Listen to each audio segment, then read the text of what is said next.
नमस्कार साथियों, analyser app में आप सभी का स्वागत है।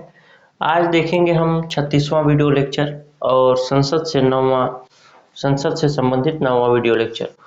और इसमें हमने संसद से संबंधित जो प्रश्न शामिल हैं इसमें खासकर बजट वगैरह को लेकर के, बजट कैसे पास होती है, लेखा अनुदान क्या है और जो छोटे छोटे टर्म्स हैं उनको लेकर के इसमें प्रश्न शामिल होंगे।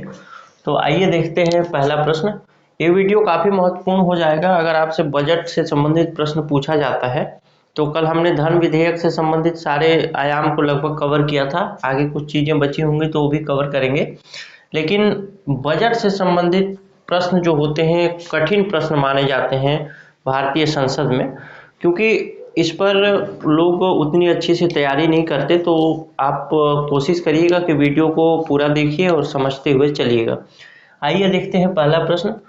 वित्त विधेयक को प्रस्तुत करने के विषय में निम्नलिखित में से कौन सा कथन सही है? वित्त विधेयक राज्यसभा में प्रस्तुत होता है, यह संसद के किसी भी सदन में प्रस्तुत किया जा सकता है, यह लोकसभा में प्रस्तुत नहीं किया जा सकता और यह लोकसभा में प्रस्तुत किया जा सकता है।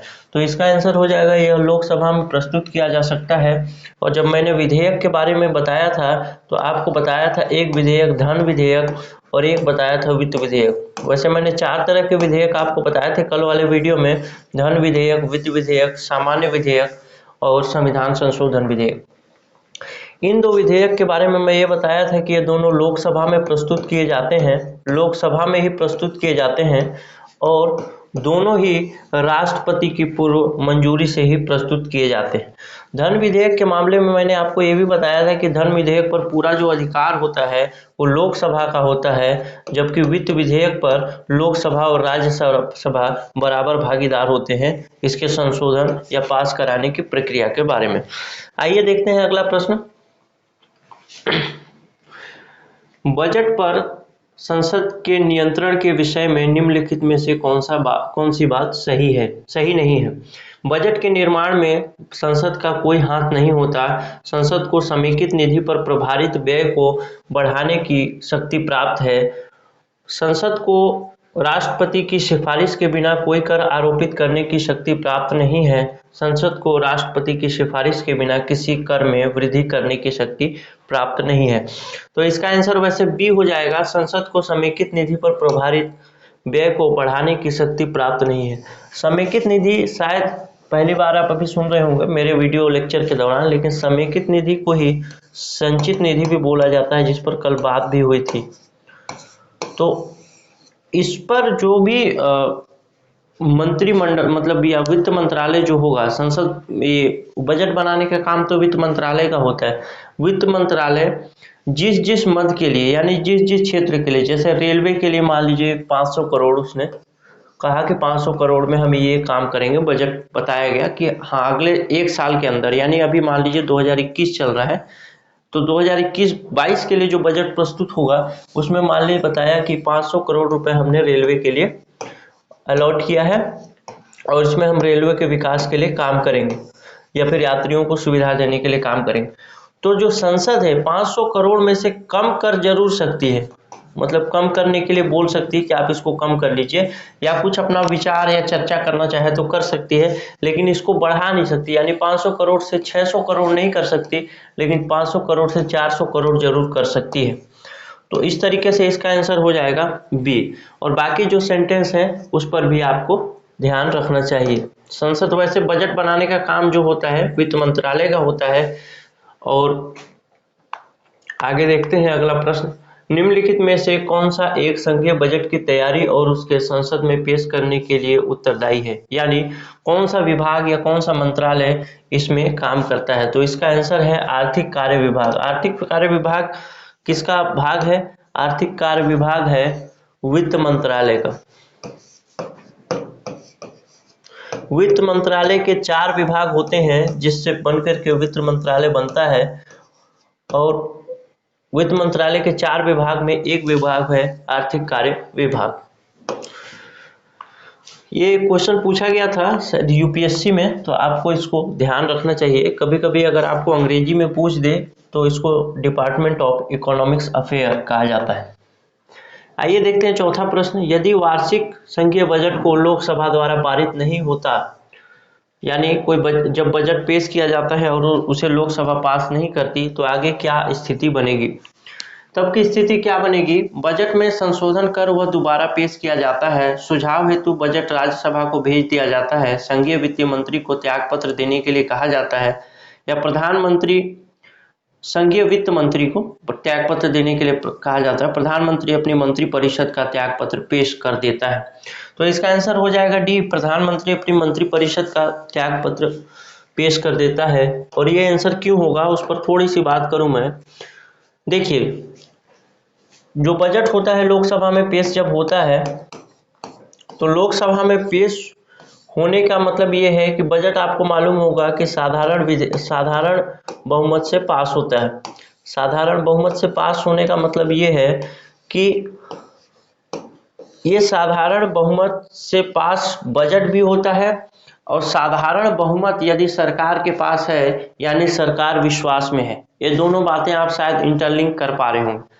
जब सरकार बनेगी तो वो भी साधारण बहुमत से ही बनती है, यानी सदन की संख्या के 1/2 धन 1 से बनेगी। मतलब अगर 200 सीटें हैं, 201 सीटें हैं, मान लीजिए कुल 201 सीटें हैं या फिर 200 सीटें हैं, तो 200 का 1/2 कितना हो गया, 100,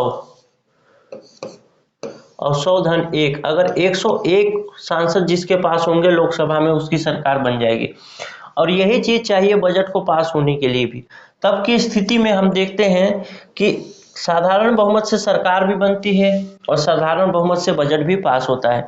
अगर बात पास नहीं होता बजट, इसका मतलब ये है कि सरकार के पास साधारण बहुमत के बराबर भी लोग नहीं हैं, इसका मतलब सरकार अल्पमत में है। तो ऐसी स्थिति में प्रधानमंत्री अपना त्यागपत्र प्रस्तुत करेंगे संसद को कि अब मेरे को इस पद पे रहने का या मेरी सरकार को रहने का अधिकार नहीं है, क्योंकि हम अल्पमत में आ गए हैं। आइए देखते हैं पांचवा प्रश्न, भारत की संसद के संदर्भ में निम्नलिखित कथनों पर विचार कीजिए।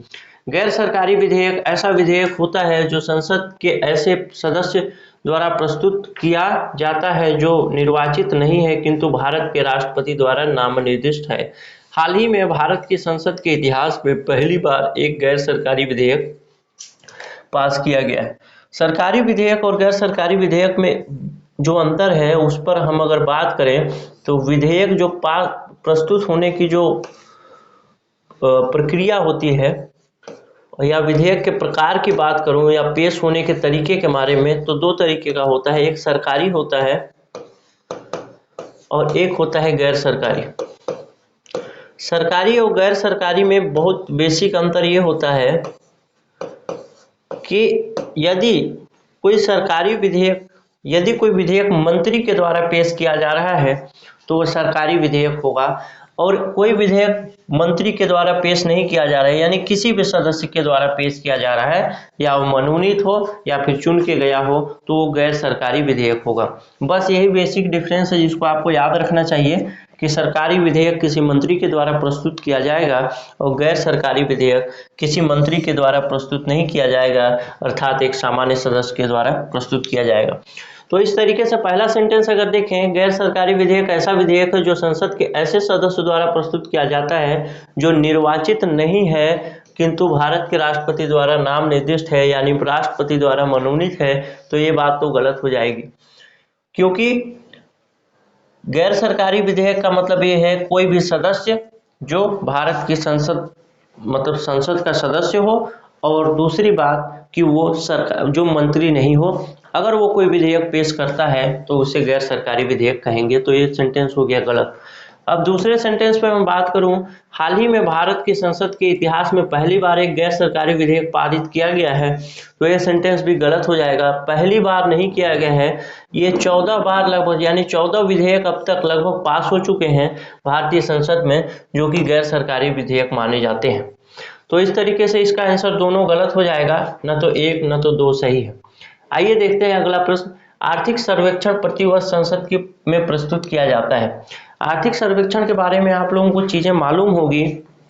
जब आप किसी भी एग्जाम को देने जाते हैं तो उससे पहले किसी भी एग्जाम को अगर मैं छोड़ दूं या सीजीपीएससी को देने जाते हैं या यूपीएससी के एग्जाम देते हैं तो उससे पहले आपको आर्थिक सर्वेक्षण पढ़ना कितना महत्वपूर्ण होता है ये आप जानते हैं, क्योंकि आर्थिक सर्वेक्षण से प्रश्न पूछे ही जाते हैं। यानी कि आर्थिक सर्वेक्षण आपकी तैयारी का एक महत्वपूर्ण भाग है। तो आपको ये भी जानना चाहिए कि आर्थिक सर्वेक्षण कब प्रस्तुत किया जाता है और उसमें किस वर्ष का लेखा जोखा होता है। दरअसल जब संसद में बजट पेश किया जाता है तो बजट होता है अगले साल के लिए। यानी बजट जब पेश किया जाएगा, इसका मतलब अगर अभी बजट आएगा तो 2021-22 के लिए आएगा। यानी हम 2021 के मार्च में या फरवरी में प्लान करेंगे कि आने वाला फरवरी 2022 तक हमको क्या क्या काम करना है, उसके लिए हमको कितना पैसा चाहिए। बजट कुछ नहीं, एक तरीके से योजना है। योजना मोटा मोटी तौर पे कहूँ, एक प्लान है कि हमको एक साल के अंतर्गत क्या करना है। लेकिन जो वित्तीय ये आर्थिक सर्वेक्षण है वो समझिए एक साल पहले की बात है। यानी कि जब हमने 2020-21 के लिए बजट पास किया था पहले, यानी 2019 में पास हुआ होगा, 2020 फरवरी में पास हुआ होगा ये वाला बजट। इससे पहले का बजट 2020 फरवरी में पास हुआ होगा।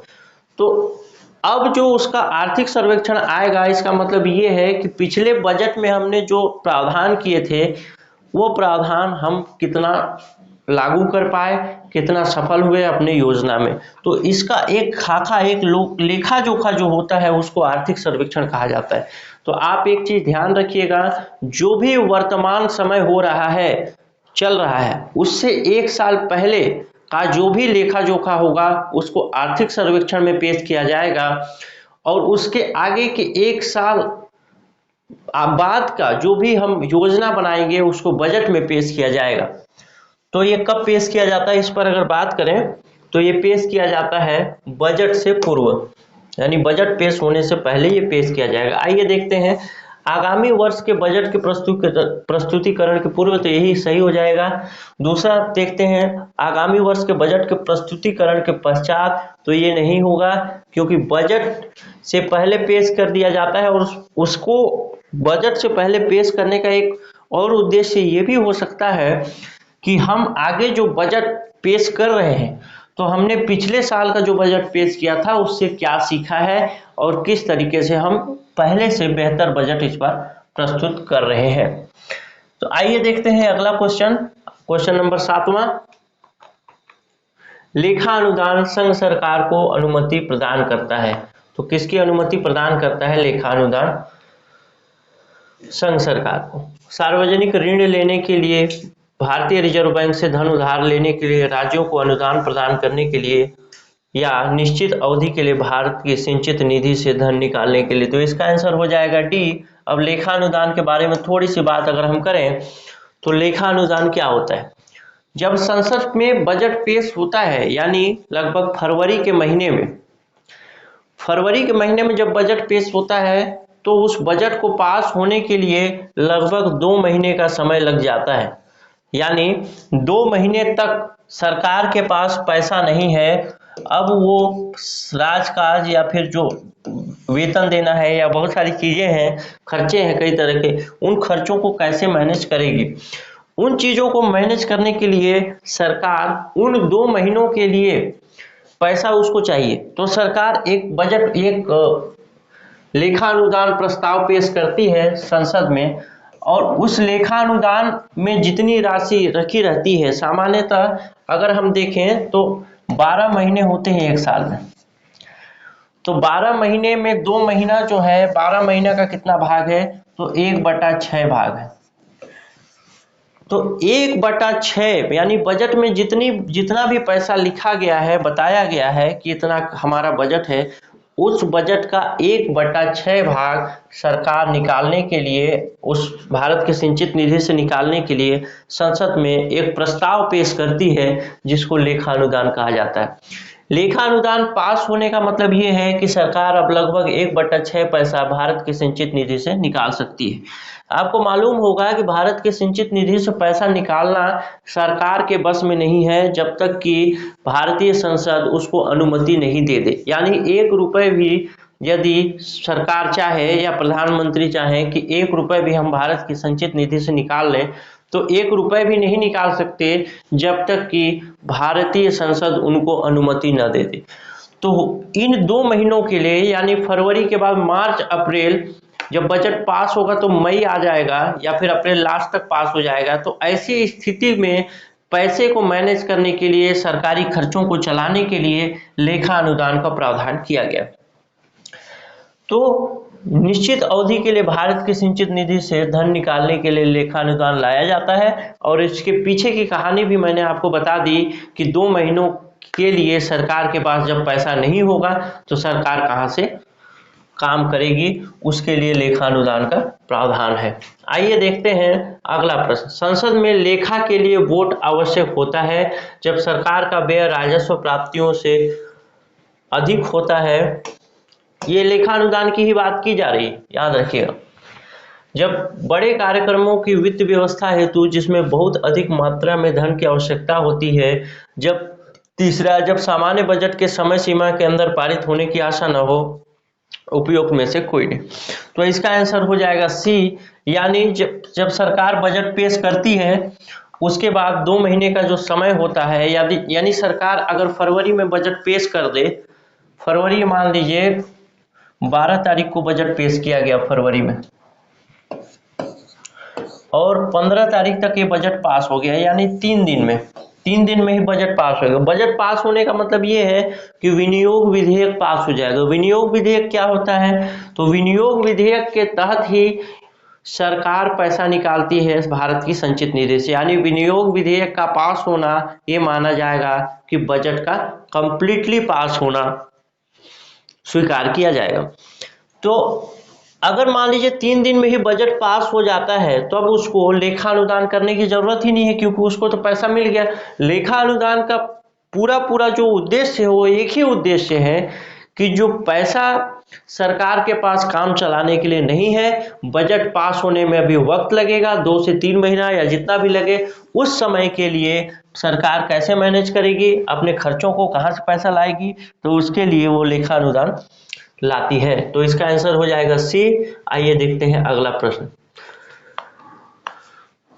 सामान्य वित्तीय विधायन के चरण सम्मिलित हैं, मतलब विधायन में कौन कौन से स्टेप सम्मिलित हैं? बजट का प्रस्तुतिकरण, बजट पर चर्चा, विनियोग विधेयक का पारित होना, लेखा अनुदान और वित्त विधेयक को पारित करना। तो इसका आंसर हो जाएगा 1, 2, 3 और 5, क्योंकि लेखा अनुदान जो है वो बजट से अलग प्रक्रिया है, यानी वित्तीय विधायन से एक अलग प्रक्रिया है। अर्थात ये चीजें, बजट प्रस्तुत होगा, बजट पर चर्चा होगी, विनियोग विधेयक पास होगा और वित्त विधेयक पास होगा। इस तरह ये जो 3-4 स्टेप हैं ये इस तरह से चलते हैं। लेकिन ये जो बीच का स्टेप है लेखा अनुदान वाला, ये लेखा अनुदान अलग से पेश किया जाता है, ये वित्तीय विधायन के चरण में शामिल नहीं है। इस चीज को आपको ध्यान रखना है। आइए देखते हैं अगला प्रश्न। संसद में विधायन प्रस्ताव की पहल करने से पहले भारत के राष्ट्रपति की पूर्व स्वीकृति आवश्यक है। यानी संसद में कौन सा बिल पेश करने से पहले राष्ट्रपति से पहले अनुमति लेने की आवश्यकता है, स्वीकृति लेने की आवश्यकता है। तो इस पर बात करें तो इसका आंसर तो चारों हो जाएगा। एक, नवीन राज्य के गठन से संबंधित कराधान विधेयक जिसमें राज्यों के हित निहित हों, राज्यों की सीमाओं को फेरबदल करने से संबंधित विधेयक पर, या फिर धन विधेयक पर। आप अभी तक केवल धन विधेयक के बारे में जान रहे थे कि धन विधेयक पर अगर वो, एक मिनट, धन विधेयक अगर पेश किया जाएगा तो उससे राष्ट्रपति की पूर्व अनुमति की आवश्यकता नहीं है। लेकिन ये 3 फैक्ट आपको याद रखने हैं कि अगर नया राज्य बनना है या नया राज्य का नाम बदलना है या फिर 2 से अधिक राज्यों को मिलाकर के एक राज्य बनाना है, इस तरह के जो भी राज्य बनाने वाले कार्यक्रम होंगे उसमें राष्ट्रपति की पूर्व अनुमति की आवश्यकता होगी ही होगी। और दूसरी बात देखें, ऐसे कराधान, यानी दूसरी बात ये भी एक, अगर कंसेप्ट बेस पे अगर आप देखें, यानी एक अवधारणा के तौर पे, तो जो भी ऐसा काम होगा जो राज्यों को प्रभावित करेगा, उन सारे कार्यों के लिए राष्ट्रपति की पूर्व अनुमति की आवश्यकता होती है। इसके अलावा धन विधेयक और वित्त विधेयक के लिए भी राष्ट्रपति की अनुमति की आवश्यकता होती है। आगे बढ़ने से पहले मैं आपको बताना चाहूँगा हमारे ऐप के बारे में। अगर आप CGPSC के लिए प्रिपरेशन कर रहे हैं या छत्तीसगढ़ में होने वाले अन्य परीक्षाओं, कोई परीक्षा की तैयारी कर रहे हैं, तो आप हमारा ऐप जरूर डाउनलोड कीजिए। हमारे ऐप में वीडियो क्लासेस पे भी काम चल रहा है। Current affair quiz daily update होता है और टेस्ट सीरीज को आप ज्वाइन कर सकते हैं। टेस्ट सीरीज में आपको अच्छा डिस्क्रिप्शन के साथ टेस्ट पेपर मिल जाएगा। तो डिस्क्रिप्शन को पढ़ने का एक अपना अलग मजा है, अलग कॉन्फिडेंस है। और अगर मैं 2018-19 की बात करूं तो 32 से अधिक प्रश्न और 2019-20 में 46 से अधिक प्रश्न हमारे टेस्ट सीरीज से पूछे गए थे। तो इन चीज़ों को देखने के बाद आप ये सोच सकते हैं कि क्वालिटी के बारे में थोड़ा सा विचार कर सकते हैं अगर चाहें। वैसे तो टेस्ट सीरीज से प्रश्न आना नहीं आना एक अलग एक सौभाग्य या फिर एक कोइंसिडेंट वाली बात है कि प्रश्न आते हैं या नहीं आते हैं, लेकिन डिस्क्रिप्शन जो होता है काफ़ी महत्वपूर्ण हो जाता है। तो आप डिस्क्रिप्शन को जरूर ध्यान से पढ़ें अगर आप टेस्ट सीरीज ज्वाइन करते हैं तो। अगर आप इस ऐप को डाउनलोड करना चाहते हैं तो नीचे डिस्क्रिप्शन में लिंक दिया गया है, वहाँ से डाउनलोड कर सकते हैं क्लिक करके। और इस कंटेंट के PDF के लिए भी आप डिस्क्रिप्शन में लिंक है टेलीग्राम चैनल का, वहाँ से जुड़ करके PDF पा सकते हैं। और आगे बढ़ने से पहले एक आखिरी बात मैं कहना चाहूँगा कि इसके बाद हम लोग किसी और सब्जेक्ट के लिए भी इसी तरह से MCQs की सीरीज लाएंगे। और एक और बात कि पंचायती राज व्यवस्था का हमारा वीडियो सीरीज स्टार्ट हो रहा है। हम लोग कोशिश करेंगे कि जो भी पंचायती राज व्यवस्था का वीडियो सीरीज हमारा आए उसके बाहर से कोई भी प्रश्न न पूछे जाएं, यानी हम एकदम समाहित करते हुए पढ़ने का प्रयास करेंगे। अगर आप नोट्स और उसके वीडियो क्लासेस दोनों को देखेंगे तो मैं एकदम दावे और जिम्मेदारी के साथ आपको कह सकता हूं कि उससे बाहर के प्रश्न पंचायती राज व्यवस्था में नहीं आएंगे। तो आप इंतजार कीजिए, तब तक हम स्टार्ट करेंगे पंचायती राज व्यवस्था को। और अगर आपको ये वीडियो अच्छा लगा है तो ज़रूर लाइक कीजिए, और अच्छा नहीं लगा तो डिसलाइक कीजिए और कमेंट में हमें बताइए कि हमें क्या इम्प्रूव करना चाहिए। बहुत बहुत धन्यवाद, बहुत बहुत आभार। मिलते हैं अगले वीडियो में।